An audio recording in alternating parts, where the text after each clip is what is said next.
Bonjour à toutes et à tous. Alors, pour continuer cette aventure avec l'invisible, alors j'ai reçu beaucoup de questions en SMS. Comment je décide de proposer ce que je vous propose de mes aventures? Écoutez, ça vient au cas par cas. Souvent, les guides me disent faut parler de ça, faut parler de ça. Mais c'est un peu dans le désordre. Alors, bon, c'est pas très important hein, que ce soit dans le désordre. Après, c'est pas chronologique. Ça vient avec le cœur. Voilà. Donc, on m'a demandé aussi comment j'étais passé de la voyance à la médiumnité et de la médiumnité à la voyance. Moi, je suis passé de rien à rien, hein, voilà.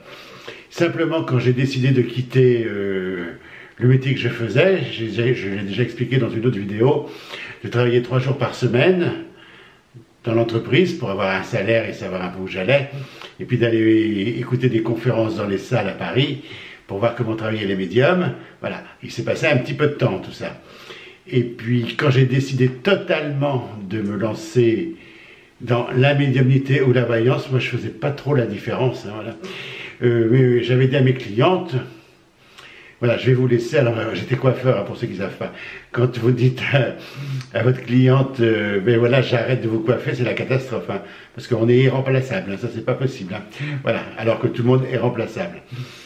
Donc j'ai quitté la coiffure, mais facilement, parce que quand j'ai abandonné mes clientes, elles m'ont dit, mais Reynald, on va venir vous voir en voyance.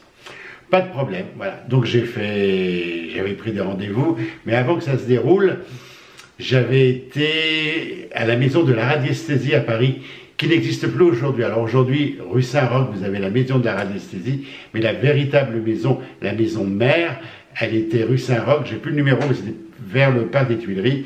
Et là, il y avait tous les radiesthésistes anciens, dans des cadres encadrés au mur, dans des très jolis meubles. Et j'ai demandé à la personne qui dirigeait ça que je voudrais bien apprendre les tarots. Donc elle m'a vendu un jeu de tarot. Ah, le jeu de tarot, c'est beau, mais quand je l'ai ouvert, je ne savais pas quoi en faire. J'ai lu le mode d'emploi. Je suis retourné à la maison de la radiesthésie et j'ai demandé à ce qu'elle me donne l'adresse de quelqu'un qui donnait des cours. Et je suis allé prendre des cours pendant 6 mois, à peu près, avec une dame qui m'apprenait le tarot, là, les symboles, comment l'interpréter et tout. Et puis elle me dit, au bout de 6 mois, elle me dit, voilà, vous êtes prêt. Ah ben moi, pas de problème si je suis prêt. Alors quand je tirais les tarots, j'avais un peu je veux dire des flashs, est-ce que tout le monde dit des flashs? Moi j'avais des images qui descendaient. Voilà. Donc pas de problème, on y va. Donc je dis à ma cliente, voilà, j'arrête. Et elle me dit, mais je prends rendez-vous, Reynald. Puis moi, je ne sais jamais me situer dans le temps, mais quand il m'arrive des aventures, les dates et les lieux, je me rappelle toujours. Alors j'avais acheté aussi la panoplie, hein, j'avais la nappe violette, j'avais une boule de cristal qui n'était pas en cristal, mais qui était en verre, mais bon. J'avais des cartes, j'avais de la bougie, sur les murs j'avais des images religieuses, enfin le parfait voyant, voilà, la caricature, j'étais ça. Et c'est d'après rendez-vous, 14 h, avenue de la Paix à Montrouge, où j'habitais à l'époque, et elle est arrivée en face de moi, elle s'est assise, je rigole parce que je me démonte pas, hein. Je prends mon tarot, je bats, je lui demande de tirer, et là je regarde, je ne vois rien. Je remélange, je lui demande de tirer, je fais une coupe, eh ben je voyais rien du tout. Hein. Tout ce que j'avais appris, ça me... Et j'entendais des petits ricanements dans ma tête, des petits ricanements. Et je fais tirer une 3e fois, et là rien du tout, mais rien. Et c'est là qu'en voyance, on peut broder. Et au moment où la 3e fois je voyais rien, d'un seul coup, je vois apparaître un monsieur avec un bouquet de fleurs à la main. Donc une entité. Hein. Et je lui dis, madame, j'ai quelqu'un qui se présente à un bouquet de fleurs. C'est pour votre anniversaire de mariage.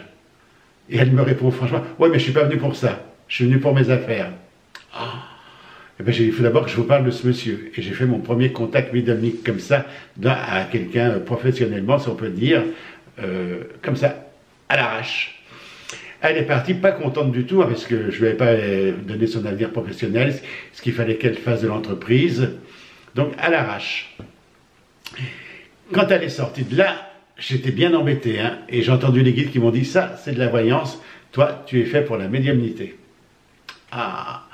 Donc là, j'ai fait la différence entre la voyance et la médiumnité. Le voyant, il est fait là pour voir les grands moments de votre vie, ce qui va se passer éventuellement, ou conseiller, c'est mieux. Je pense que c'est mieux de conseiller que de dire il va se passer ça, parce que il peut se passer ça, mais si on décide avec notre libardine de tout changer, ça n'arrive pas. Hein, voilà. Mais voilà, c'était. Mais bon, ça m'a pas démonté plus que ça. J'ai reçu une deuxième dame qui va regarder cette vidéo, parce qu'on est en très bon terme maintenant, même quand ça a mal démarré. Elle vient à ce rendez-vous, et elle me dit, voilà, je vais... Alors, après, j'avais compris la technique, je demandais dans quel domaine vous voulez qu'on travaille. Santé, sentimental, travail, et je sais que la santé, il ne fallait pas le faire. Sentimental, c'est très compliqué le sentimental, j'ai capitulé vite fait, hein, voilà. Mais le travail, ça, il n'y a pas de problème. J'étais assez fort pour ça. Et puis cette dame me dit, ben voilà, j'ai rien à... Qu'est-ce qui va se passer? Parce que dans ma vie, ça ne bouge pas. Et là, alors pour ceux qui sont de ma génération, qui ont connu les diapositives, ce petit morceau de carton carré avec à l'intérieur la pellicule brute, voilà. Et hop, la diapositive, elle arrive comme ça, tout devant mes yeux. Et au ralenti, hein, parce qu'on dit des flashs, ça va vite. Moi, la diapositive, elle descend, et elle s'arrête, et je vois. Donc, c'était la vision que j'allais lui décrire. Donc, je vois un ciel très, très sombre, très, très sombre. Je vois des dunes, des jolies dunes.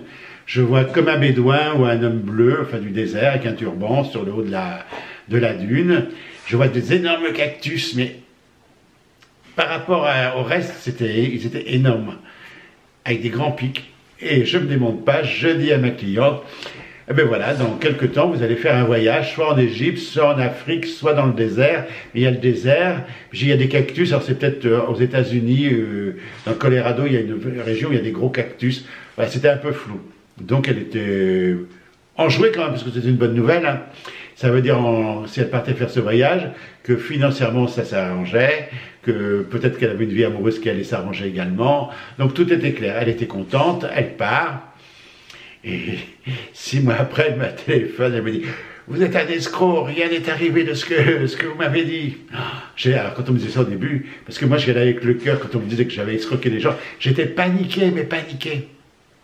Eh bien, j'ai dit « Venez, on reprend. » Donc elle revient, on reprend le cliché, et là j'avais rien du tout. Alors je remets tarot, rien.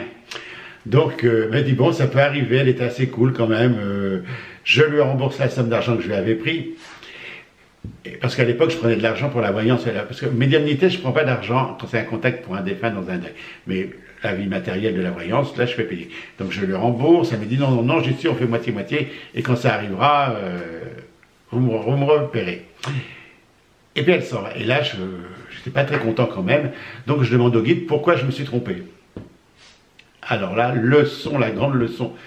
Il m'a dit, mais tu t'es pas trompé, tu as mal interprété. Voilà. Et la voyance, quand on va voir un voyant, on peut être guidé, dirigé, et ça, j'ai pas su le faire. Voilà. Alors, le désert, c'était la vie de ma cliente qui était désertique. Le ciel sombre, mais nuageux, hein, parce que dans le désert, normalement, c'est bleu, mais là, c'était des gros nuages noirs, que rien n'allait se découvrir à l'horizon. L'homme, tout en haut de la montagne, c'est un homme qui la quittait. Et les cactus, alors les cactus, eh bien, c'était le caractère de ma cliente. C'est-à-dire, tous ceux qui s'approchaient pour l'aider dans la situation où elle était, se piquaient. Donc, elle se retrouvait solitaire. Ah oui, mais quand ils m'ont expliqué ça, moi, j'étais pas... Donc, j'ai bien réfléchi que la voyance, c'était quand même quelque chose de sérieux, et non pas... on tire l'avenir comme ça aux gens. Voilà. Et après, j'ai eu l'entretien avec le guide qui a changé mon destin. Alors, j'avais déjà... les guides m'envoyaient des gens en voyance. Mais je travaillais avec des hommes d'affaires. Donc, les guides m'ont dit, voilà, tu travailles avec des hommes d'affaires pour des placements financiers, tout ça, pas de problème. Mais le reste, non.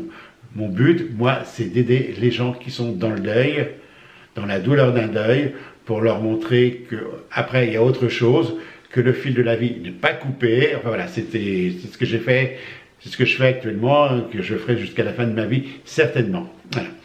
Donc les hommes d'affaires, eh ben, ça c'est pareil. Hein. La première fois où il est arrivé, ce monsieur, d'abord il faisait 2 mètres de haut, pas aimable, il m'a posé un plan, comme un plan d'architecte, un papier un peu bleuté avec des traces, des lignes et tout, et il m'a dit voilà, quelle parcelle je dois acheter. Donc là, il ne faut pas paniquer. Hein. Alors, je sais pas. Alors, on est pareil, on est guidé par le guide, mais c'est peut-être moins précis que quand c'est un contact médiumnique où le guide vous parle, où l'entité vous parle. Là, pour moi, c'est un ressenti. Et j'ai posé ma main sur la parcelle numéro 2. Il m'a dit, ouais, c'est pas possible, vous vous trompez. Odieux, enfin, il était un peu odieux. J'ai dit, moi, c'est ce que j'ai. Bon, il part.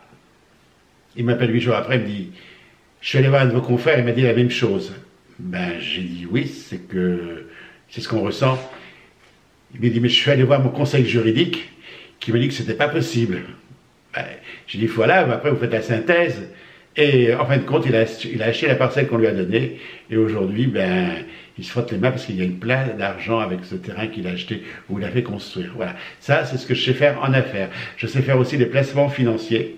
Alors, n'accourez pas pour que je vous place votre argent, parce que depuis à peu près 2 ans, les trucs en bourse, je ne vois plus rien, parce que c'est un peu l'aventure qui va se passer dans les années à venir, donc c'est très compliqué pour moi, voilà.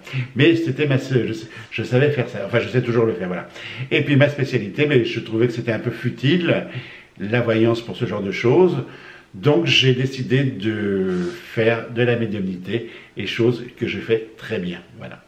Après, au niveau de la voyance, ça peut être passionnant quand même parce qu'on arrive à aider des gens, à remettre des gens sur le droit chemin de la vie matérielle et de la vie spirituelle. Je repense à ce monsieur qui était à Arles, on bouge pas, voilà. Ce monsieur qui était boulanger, qui en était à sa 3e boulangerie. Son couple était en péril, parce qu'il y avait des dettes, des frais impayables. Et il m'a dit, voilà, je vais ouvrir une 4e boulangerie, est-ce que ça va fonctionner? Et là, la sentence tombe, le guide me dit non, ça ne marchera pas bien. Comment je lui annonce que ça ne marchera pas bien? Et le guide me dit, tu lui expliques qu'il fasse son métier par amour et non pas pour l'argent. Le pain c'est sacré, il achète de la mauvaise farine, il dilue la farine, il dilue tous ses produits, donc ça ne peut pas marcher. Voilà. Et c'est à moi de trouver les mots pour expliquer à ce monsieur qu'il faut mettre de la qualité et tout.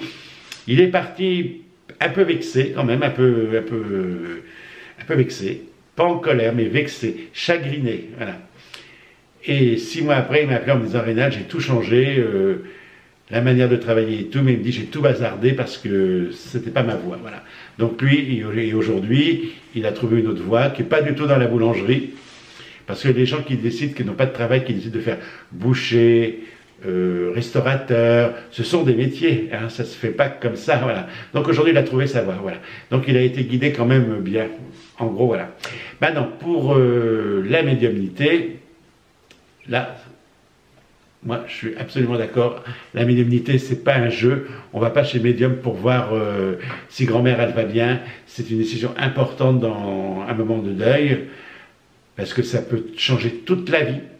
Donc ça peut vous donner un autre regard sur l'absence, pas enlever le chagrin, pas enlever la douleur, parce que la douleur elle sera toujours là, elle le sera de plus en plus, mais différente. Voilà. Donc la médiumnité est quelque chose d'utile et de sacré. Mais la voyance aussi, c'est un peu dénigré. Ce qui est un peu dénigré en voyance, c'est à cause des gens, toutes les voyantes qu'on voit avec des noms pas possibles, quoi. Ou même chez les médiums qui s'appellent anges de lumière, des choses pas possibles. Ça, je suis ulcéré. Il y a beaucoup de choses qui me contrarient dans mon domaine. Hein. Quand je vois une de mes collègues qui, il y a quelques années, va sur une chaîne de télévision faire voir que le Ouija, ça marche à la télévision à notre époque, non, ça fait rigoler tout le monde. Quand je vois un autre de mes collègues qui va sur une chaîne publique TF1 et qui fait tourner une table pour voir qu'on peut invoquer les esprits, voilà, ça, c'est pas du tout ce que je fais, c'est pas du tout de la médiumnité. Je dirais que c'est un peu massacrer le métier. Voilà, donc je suis toujours grincheux, voilà. Mais c'est ce qui me fait vivre, c'est ce qui fait mon caractère. Pour ceux qui me suivent sur la page Facebook, vous avez appris que cette année, je faisais que 6 déplacements, hein, voilà. Et puis que je ne recevais plus en privé pendant une période d'1 an, voilà. Enfin, à peu près, je reprendrai en septembre, octobre, 2020. Mais là, je vais faire une pause parce que je vais changer ma manière de travailler. J'ai l'autorisation des guides. Alors, j'ai déjà lu des trucs en disant, ouais, il a perdu ses noms et tout. On s'en fout de ce qu'on dit. Hein, voilà. J'ai l'autorisation des guides. Je vais remodeler la manière dont je travaille, le temps que je vous garde. Je vais modifier tout ça. Voilà pour cette vidéo. J'espère qu'elle vous a appris quelque chose. Hein. Je ne sais pas, peut-être que ça va vous barber. C'est pas très grave. Il y en a une autre qui arrive prochainement. Je vous remercie de m'avoir écouté et surtout, prenez soin de vous. Vivez chaque instant présent, chaque moment présent. Pas hier, hier c'était hier et demain ce sera demain, l'instant présent. Voilà. Et puis sachez aussi que la vie c'est hors des réseaux sociaux. Hein. C'est important. Donc il faut se donner un temps. Il faut apaiser son âme, apaiser son esprit. Voilà, je vous souhaite le meilleur, à très bientôt. Merci à vous.